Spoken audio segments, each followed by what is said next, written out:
दोस्तों, अगर आपने इससे पहले वाले एपिसोड्स नहीं देखे हैं तो आप उन्हें देख लीजिए, तभी आपको ये सीरीज़ समझ में आएगी। उनके लिंक आपको डिस्क्रिप्शन बॉक्स में मिल जाएंगे। Sweet tooth episode 3, a Netflix original series. Episode की शुरुआत में कुछ बच्चों को दिखाया जाता है जो गेम खेल रहे होते हैं और मस्ती कर रहे होते हैं। तभी एक सायरन बजता है अलर्ट का और उन्हें सावधान किया जाता है कि ग्राउंड पर खतरा है, ग्राउंड पर खतरा है, हाइब्रिड मुश्किल में है, जल्दी स्टेशन पर पहुँचे। फिर उन बच्चों में से एक लड़की बोलती है कि तुम सबको पता है ना कि तुम्हें क्या करना है, और वो सब उसकी मदद करने के लिए वहाँ से निकल पड़ते हैं। फिर कहानी वापस स्वीट टूथ और बिग मैन पर आ जाती है, जहाँ हम देखते हैं कि वो लोग जंगल की खूबसूरत वादियों से होकर अपनी मंजिल की ओर बढ़ रहे होते हैं, और ऐसे ही चलते चलते उन्हें रात हो जाती है और वो जंगल के बीच एक बस के पास पहुंचते हैं। फिर स्वीट टूथ बिग मैन से पूछता है कि ये कोलोराडो नहीं है। फिर बिग मैन उसे कहता है कि मुझे पता है, मैं यहाँ अपना सामान लेने के लिए आया हूँ जो मैंने यहाँ छुपाया था, और आज रात हम यहीं गुजारेंगे। फिर वो लोग बस के ऊपर बैठकर खाना खाने लगते हैं, और खाना खाते हुए बिग मैन स्वीट टूथ को बताता है कि कल ट्रेन डे है, क्या तुम इसका मतलब जानते हो? वो कहता है नहीं। फिर बिग मैन बताता है कि कल ट्रेन डे है और ये ट्रेन इसलिए ख़ास है क्योंकि ये कोलोराडो जाएगी, हमें इसे मार्केट से लेना होगा। फिर काफ़ी रात हो जाती है, इसलिए वो लोग सो जाते हैं। फिर सुबह बिग मैन अपना सामान लेता है और स्वीट टूथ को कहता है कि तुम्हें पता है ना आज तुम्हें क्या करना है? स्वीट टूथ बोलता है कि आज ट्रेन डे है और हमें मार्केट से ट्रेन को लेना है। फिर बिग मैन उसे बोलता है कि हमें वहाँ जाने से पहले तुम्हारा भेस बदलना होगा, जैसे हेलोइन में करते हैं। वो उसके सिर पर एक हेड पहना देता है जिससे वो हाइब्रिड बच्चा जैसा दिखे, और उसे कहता है कि तुम्हें हाइब्रिड बच्चे की नकल करनी है, पर अपने कानों को मत हिलाना। फिर वो लोग स्टेशन जाते हैं जहाँ काफ़ी भीड़ होती है, पर कोई स्वीट टूथ को नहीं पहचान पाता कि वो असली हाइब्रिड है। फिर बिगमैन स्वीट टूथ को वेटिंग एरिया में बैठा कर टिकट लेने के लिए चला जाता है और उससे बोलता है कि तुम यहाँ से कहीं मत जाना और ऐसी कोई हरकत मत करना जिससे सबको पता चल जाए कि तुम हाइब्रिड बच्चे हो। फिर सीन बदलता है और कहानी डॉक्टर आदित्य सिंह पर वापस आ जाती है, जहाँ हम देखते हैं कि वो उस बूढ़ी लेडी की जगह पर काम कर रहा है और लोगों का इलाज करता है और उस वायरस की दवा बना रहा है। फिर हमें दिखाते हैं कि वो अपनी रिसर्च को रिकॉर्ड करता है और उसमें बताता है कि उस बूढ़ी डॉक्टर की दवाई बनाने की रिसर्च सही और गलत को बहुत पीछे छोड़ आई है, और ये दवा बनाने के लिए उन्हें हाइब्रिड बच्चों को मारकर उनके शरीर के ऑर्गन के थ्रू ये दवा बनानी होती है। पर ऐसा करने के लिए डॉक्टर आदित्य का दिल नहीं मान रहा होता है। वो सब कुछ करता है उस दवाई को बनाने के लिए, पर उन बच्चों को नहीं मारता है।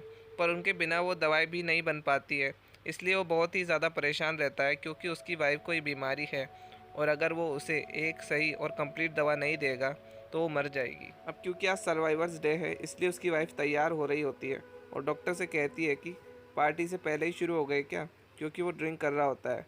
फिर डॉक्टर आदित्य कहता है कि डक टकेंड्स की पार्टी, ओ मैं भूल ही गया, लेकिन हम नहीं जा सकते।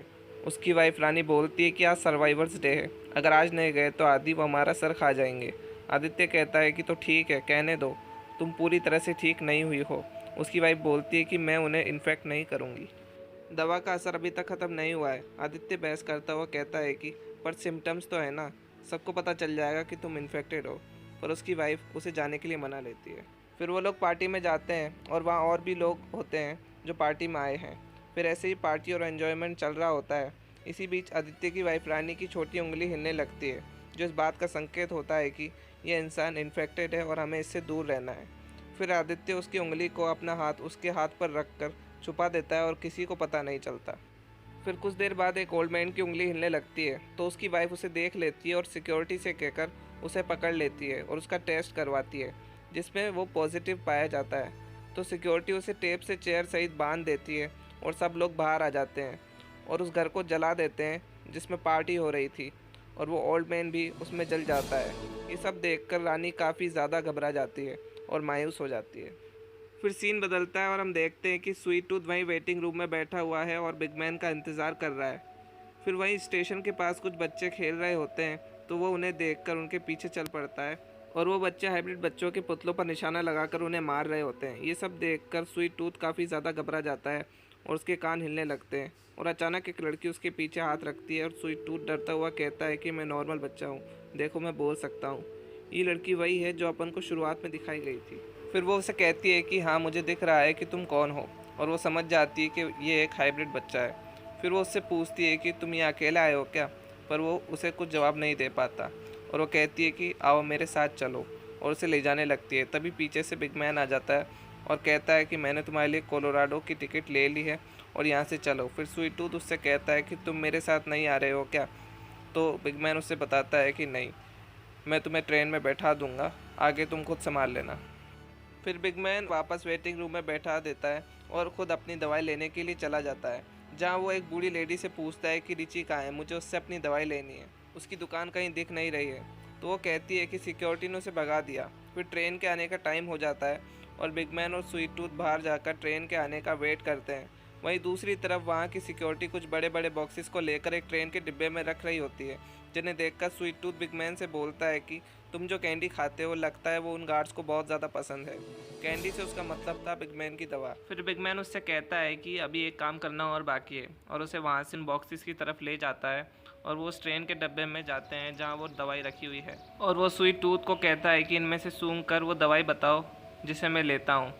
तो वो उसे सूंघ कर बता देता है। जितने में वहाँ एक गार्ड आ जाता है, जिसे बिग मैन मारकर बेहोश कर देता है, और वो लोग दवाई लेकर वहाँ से निकल ही रहे होते हैं कि इतने में बिग मैन के पीछे एक गार्ड आ जाता है और उस पर बंदूक तान कर कहता है कि जो भी लिया है उसे वापस रख दो। फिर बिग मैन उसे भी घायल करके गिरा देता है, लेकिन स्वीट टूथ के घबराने की वजह से उसके कान हिलने लगते हैं और ये चीज़ वो गार्ड देख लेता है।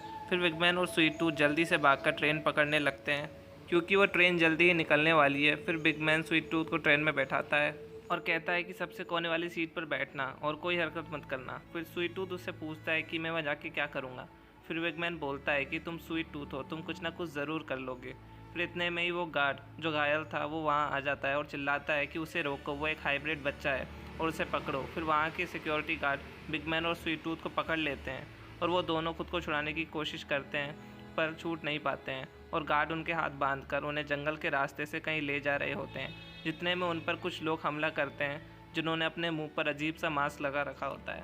फिर वो इन गार्ड्स को मारकर भगा देते हैं और इन्हें बचा लेते हैं। फिर जब वो अपना मास्क हटाते हैं तो पता चलता है कि ये वही बच्चे हैं जो स्टार्टिंग में हम सबको दिखाए गए थे। फिर सीन बदलता है और कुछ फौजी जैसी ड्रेस वाले ऑफिसर्स को दिखाया जाता है, जहाँ एक गार्ड आकर एक बड़े ऑफिसर से कहता है कि हमें वो लड़की मिल गई जिसकी हमें तलाश थी। तो वो ऑफिसर कहता है कि फिर निकलने की तैयारी करो, और एपिसोड ख़त्म हो जाता है।